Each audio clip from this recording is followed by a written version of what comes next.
Netaji indoor স্টেডিয়ামে দলীয় বৈঠকে ভুয়ো ভোটার নিয়ে মুখ খুলেছিলেন মুখ্যমন্ত্রী। তারপর থেকেই সরগরম পরিস্থিতি রাজ্য রাজনীতিতে। দলীয় কর্মকর্তাদের নিয়ে মানুষের বাড়ি বাড়ি গিয়ে ভোটার তালিকা খতিয়ে দেখেন তৃণমূলের নেতা বিধায়করা। সম্প্রতি বিজেপি একটি পরিসংখ্যান দিয়েছে, তাতে দেখা যাচ্ছে দমদম লোকসভার অন্তর্গত রাজারহাট গোপালপুর বিধানসভা কেন্দ্রে মোট ভুতুরে ভোটারের সংখ্যা ৭,০০০। আবার আরেক ক্ষেত্রে দেখা যাচ্ছে বাবার নাম একই, কিন্তু বুথে বুথে ছেলের নাম আলাদা। বিজেপির অভিযোগ, এভাবেই বাংলায় এত বছর ধরে ভোটে জিতেছেন মমতা বন্দ্যোপাধ্যায়।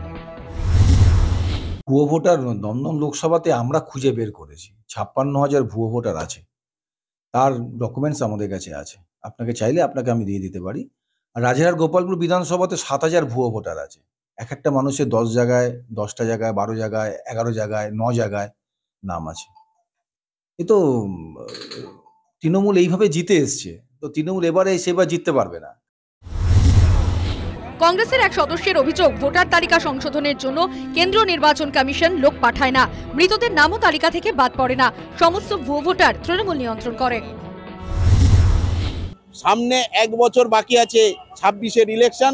সেই ইলেকশনে যাতে এই যে ভুয়ো ভোটার নয়, এই যে মৃত যা ভোটার আছে সেইগুলোকে কালেক্ট করে রাখবে এবং ভোটের দিনকে তারা ম্যানেজ করে এই ভোটগুলোকে ফেলার ব্যবস্থা করবে। সেই পথই মমতা বন্দ্যোপাধ্যায় দেখিয়ে দিতে চায় আমরা মনে করি। এ বিষয়ে ১০ নম্বর ওয়ার্ডের কাউন্সিলর ও ২ নম্বর ওয়ার্ডের বড় চেয়ারম্যান পাল্টা দাবি করেছেন, উন্নয়নের মাধ্যমে মানুষের মন জয় করতে পারছে না, তাই ভুতুরে ভোটার ঢুকিয়ে ক্ষমতা দখলের দুঃস্বপ্ন দেখছে বিজেপি। আসলে ৩৪ বছর বা আরো আগে থেকে যেসব কাজ হয়ে আসছে, সেই স্বপ্ন তাদের মধ্যে, সেই ব্যাপারটা এখনো মাথার মধ্যে থেকে তাদের যায়নি। সেইটি এখন আমাদের দিকে ঘুরিয়ে দেওয়ার চেষ্টা। এসব তো তারাই করে এসছে এতদিন।